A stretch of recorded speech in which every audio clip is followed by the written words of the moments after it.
8 de la mañana con Con 8. 8 minutos. La semana pasada la justicia encontró culpable, entregó el veredicto, ¿cierto? Que encontró culpable a Héctor Yaitul, el líder de la CAM, por los delitos de usurpación violenta, hurto de madera y atentado contra la autoridad.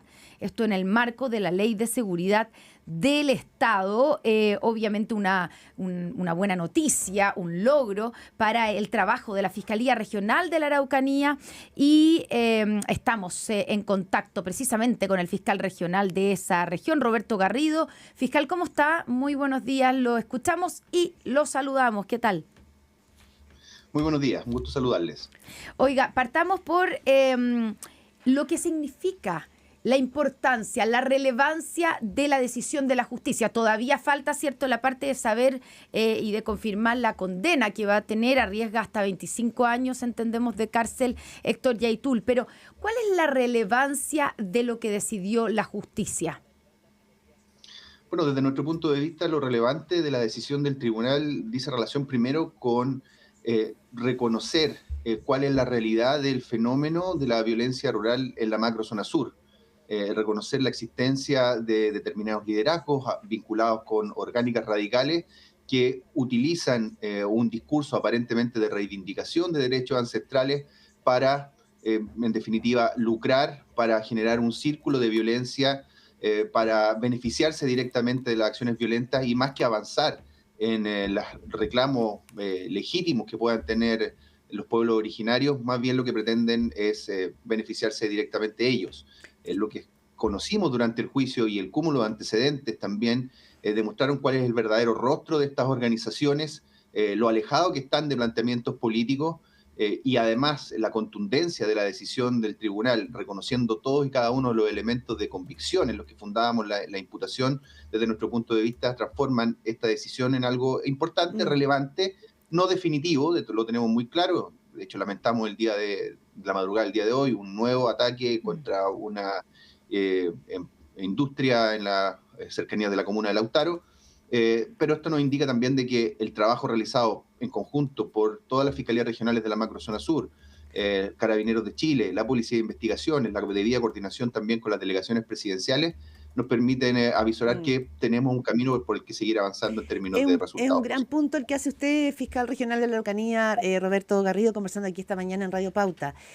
Porque uno podría, escuchándolo atentamente, uno podría pensar en dos escenarios. Uno, aquí se desactiva de alguna manera la violencia porque Héctor Yaitul no solamente era el líder de la CAM, sino que una figura, ¿no?, que de alguna manera le daba, comillas, un sentido o un diseño político a esa causa. Y lo otro es que esto más bien pueda recrudecer, es decir, que existan movimientos que a lo mejor no son propiamente de la CAM o de la misma CAM, pero recordemos que hay más de 10 otros movimientos más radicalizados que se atribuyen a la causa mapuche, que esto podría recrudecer. Es decir, ¿cómo lo ve usted? ¿Qué escenarios manejan desde la Fiscalía? ¿Esto podría ayudar a descomprimir o hay que estar en alerta respecto a lo que viene?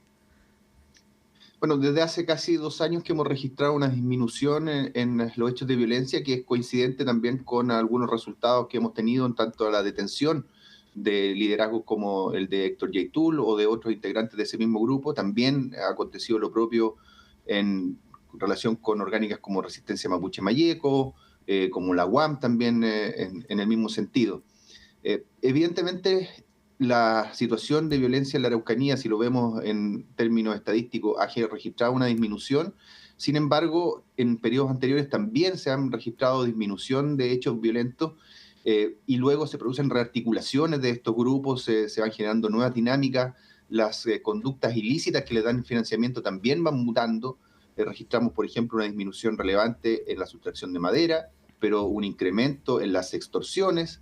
Esto entonces nos indica que siempre tenemos que estar alerta, no podemos estimar de que esta situación va a generar un punto de inflexión definitivo.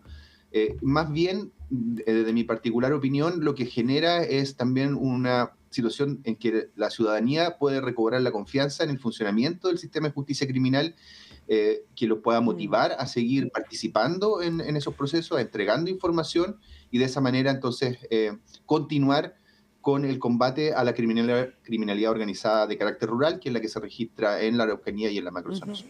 Fiscal, al final de cuando se lee el veredicto la semana pasada, Héctor Yaitul habló, ¿cierto? Y habló de una persecución política, dijo que esto era una persecución política y que además atentaba, estoy parafraseando, pero la causa mapuche, la reivindicación territorial de los mapuches en la zona.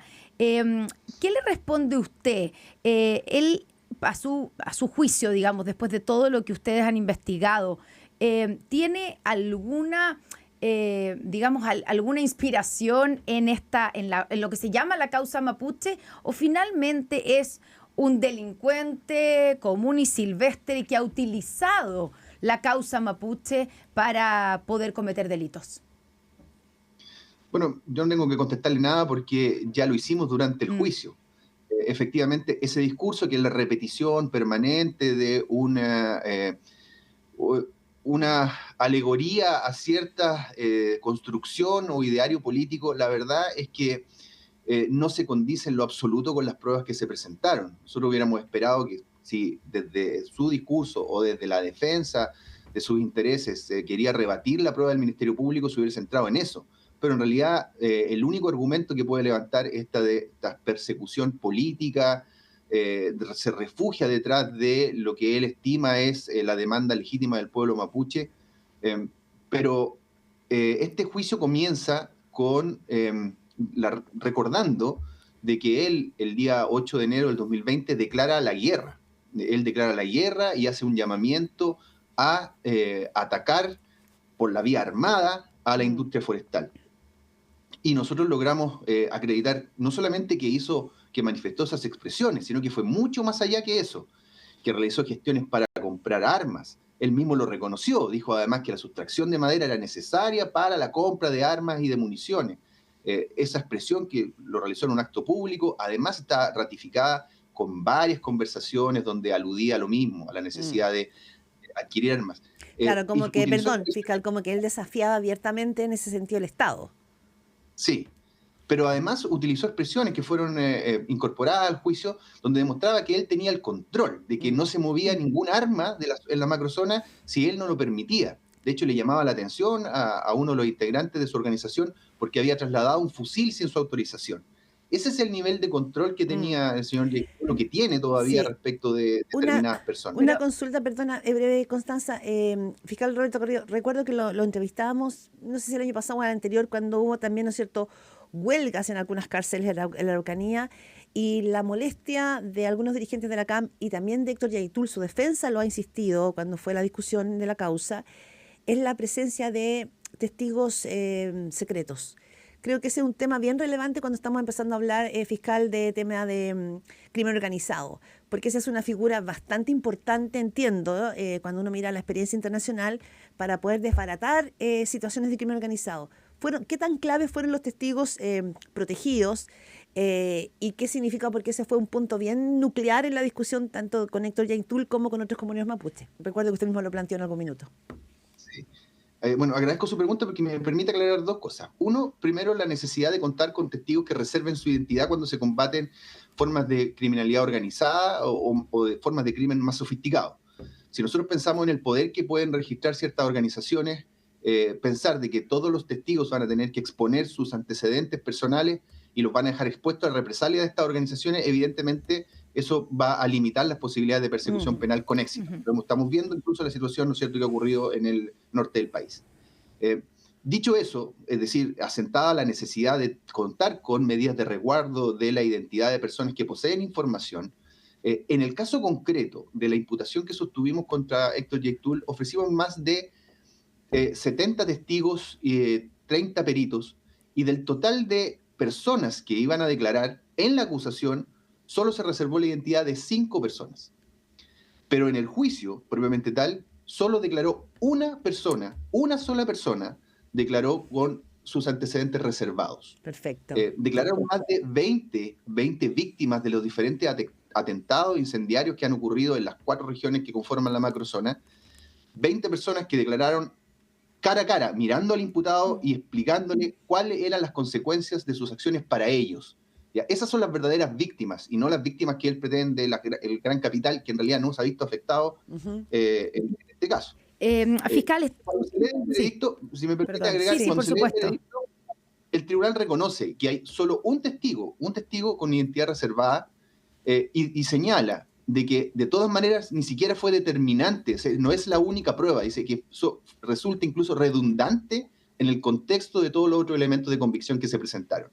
Por lo tanto, no puede haber ninguna alegación desde mi punto de vista que implique que esta condena se ha logrado a través de la utilización de medidas excepcionales de resguardo de la identidad de las personas. Solo para terminar Perfecto. con este tema, porque tenemos Sí. otro tema que queremos preguntarle también, ¿cierto? Que está viendo la Fiscalía de la Araucanía, fiscal Roberto Garrido, aquí en Radio Pauta, pero para puntualizar algo que le pregunté hace unos minutos. Entonces, a su juicio, Héctor Yautúl es un delincuente común y silvestre, como se puede decir, que ha utilizado la causa mapuche para cometer delitos en la Araucanía.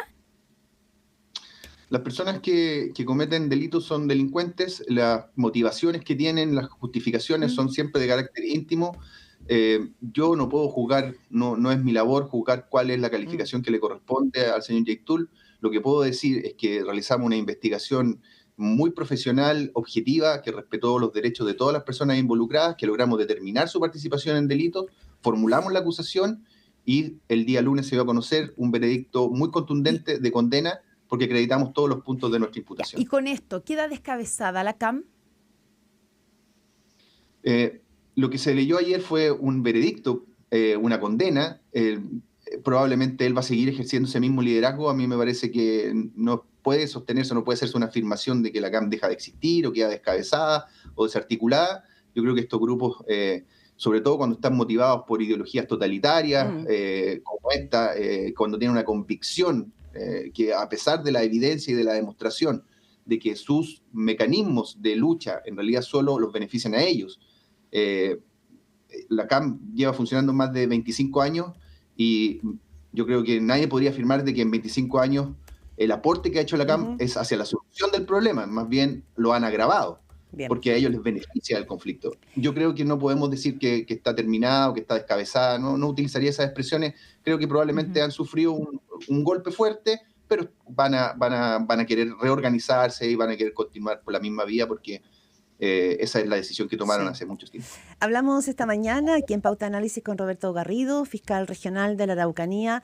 Fiscal, tiene también en su escritorio otra causa, el famoso caso Manicure, así se le llama, y eso significa también, ¿no es cierto?, tener en escena una figura como el diputado Mauricio Ojeda, que la semana pasada supimos que tenía que entregar como prueba su celular. Ese celular justo lamentablemente lo tomó su hijo y rompió el celular, según ha señalado. Bam le han puesto al niño. Porque tiene mucha fuerza. Pero también entonces aquí se empieza a generar una situación más compleja porque también significa e incide en una figura que está en el Congreso. Está la decisión de la Fiscalía de pedir, en este caso, el desafuero del diputado. ¿Cómo avanza esta investigación? Bueno, las investigaciones asociadas a corrupción y a delitos funcionarios son siempre muy complejas, no solo por el carácter de los delitos, sino que también por la participación de varias personas, por el carácter que tienen estas personas y por la cantidad de antecedentes que es necesario analizar. Son muy recabar y luego también poder procesar. Y normalmente en estos casos, y esto es lo que ocurre con el caso Convenio, en la medida que se empiezan a indagar, la cantidad de antecedentes comienzan a crecer de manera muy importante y eso requiere la conformación de equipos de trabajo también reforzados. Nosotros, en relación con ese caso, hemos formalizado ya a 4 personas. Hay 3 personas que están en prisión preventiva y una con medidas cautelares distintas. Es una causa que está, desde mi punto de vista, avanzada en un cierto estado de judicialización respecto de quienes ya han sido formalizados, pero que todavía le queda mucho camino por recorrer. Seguimos trabajando y analizando los antecedentes. No hemos tomado todavía ninguna decisión en respecto de otras imputaciones y cuando tengamos esa decisión, obviamente lo primero que corresponde es realizar las presentaciones ante los tribunales para que se notifique a los intervinientes de las mismas. Pero no está decidido la solicitud, pedir el desafuero del diputado Mauricio Ojeda, porque es algo que se había publicado, digamos, algunos días atrás en los medios. No, esas son especulaciones, nosotros estamos trabajando en eso, no hemos tomado ninguna decisión al respecto y cuando adoptemos esa decisión, las vías de comunicación van a ser las que establece precisamente el proceso penal. Sí, fiscal, pero en este caso, sí, lo escucho, perdón, dígame. Lo que pasa es que en la formalización, en la última formalización, se mencionó en varias oportunidades, no solo al diputado, sino que se mencionaron también otras personas, y eso genera una mayor expectación. Pero no quiere decir de que nosotros ya hayamos tomado una decisión. Te entenderá además que es necesario precisar muy bien cuáles eventualmente podrían ser las imputaciones, qué características podrían tener, cuáles son los medios de prueba, además, en los que se va a fundar. Solicitar un desafuero no puede ser una decisión apresurada, no es lo mismo que solicitar una audiencia de formalización, que incluso después puede generarse alguna corrección si es que surgen nuevos antecedentes, y es por eso que creo que para poder hacer o tomar una decisión seria y bien fundada, tenemos que realizar un estudio muy acabado y con todos los antecedentes, tomar una decisión y hacer una presentación. Fiscal Roberto Garrido, fiscal regional de la Araucanía, pero ya tienen bastante investigado o configurada la participación del diputado Ojeda. Lo que sabemos, ¿cierto?, en esta arista del caso Convenios, que se llama caso Manicure, se apunta a que habría una eventual influencia del diputado Ojeda para que la fundación de una amiga de él se adjudicara fondos públicos superiores a los 700 millones de pesos desde el gobierno regional de la Araucanía. Entonces, uno, cuando empieza a indagar en en los antecedentes que ya salen, uno entiende que la figura del diputado Ojeda ya tiene un rol, digamos, en la configuración de este famoso caso Convenio. ¿O usted no lo daría todavía por hecho? Los antecedentes que dimos a conocer en la audiencia de formalización dan cuenta de que precisamente el diputado facilitó una cantidad importante de dinero, no solamente él, sino que le gestionó también a través de terceras personas para esta fundación, y una vez que la fundación recibió una cantidad muy importante, más de 700 millones de pesos para la realización de 2 cursos básicamente de belleza y estética, lo que aconteció es que con esos mismos fondos se le devolvió a él y a las otras personas el dinero que se había conseguido, más una cantidad de intereses. Ese es un antecedente que mencionamos en la formalización, que tenemos que analizar y vincular con otros elementos de la carpeta investigativa para poder precisar si es que eventualmente existe algún delito en esa conducta y cuál sería esa calificación. Ya, pero solicitar el desafuero del diputado Ojeda ¿es una alternativa para la Fiscalía? Cuando se quiere, lo primero que nuestra decisión respecto de este caso, de esta arista del caso Manicure y de todas las otras que estamos investigando, es llegar al fondo del asunto, realizando las imputaciones que correspondan a cualquier persona que esté involucrada, quien quiera que sea. Esa no solamente es la decisión en este caso, sino que en toda la historia de la Fiscalía de la Araucanía así lo demuestra. No hemos tenido ningún problema en perseguir a cualquier persona que esté involucrada en un hecho ilícito y formular las imputaciones cuando tenemos los medios de prueba. ¿Y cuándo viene esa parte, solo para terminar, cuándo viene la próxima etapa en esta investigación? Bueno, esta es una investigación que tiene un plazo que ya está fijado, que está próximo a vencer, y por lo tanto obviamente estamos dándole la prioridad que corresponde para poder tomar las decisiones de acusación respecto de las personas que ya están formalizadas, sí, y eventualmente de otras, pero todavía estamos trabajando. Pero eso podría significar, fiscal Garrido, que el desafuero de un diputado podría ser algo inminente, si usted dice que los plazos ya están como fijos. No, lo inminente es que vamos a tener que presentar acusación respecto a las personas que ya han sido formalizadas, porque a su respecto está corriendo el plazo. ¿Y el gobernador Luciano Rivas está siendo investigado también? El gobernador Luciano Rivas fue denunciado por la diputada Erika Ñanco en una de las aristas. Esa denuncia que se realiza directamente contra él le da en esa causa el carácter de imputado. De imputado. Bien, hay que seguir ahí esas pistas. Fiscal regional de la Araucanía, Roberto Garrido, muchísimas gracias por hacerse el tiempo de conversar con nosotros esta mañana aquí en Pauta Análisis. Que tenga un buen día. Ustedes también, muchas gracias. Gracias, que esté muy bien. Gracias, fiscal. Buenos días.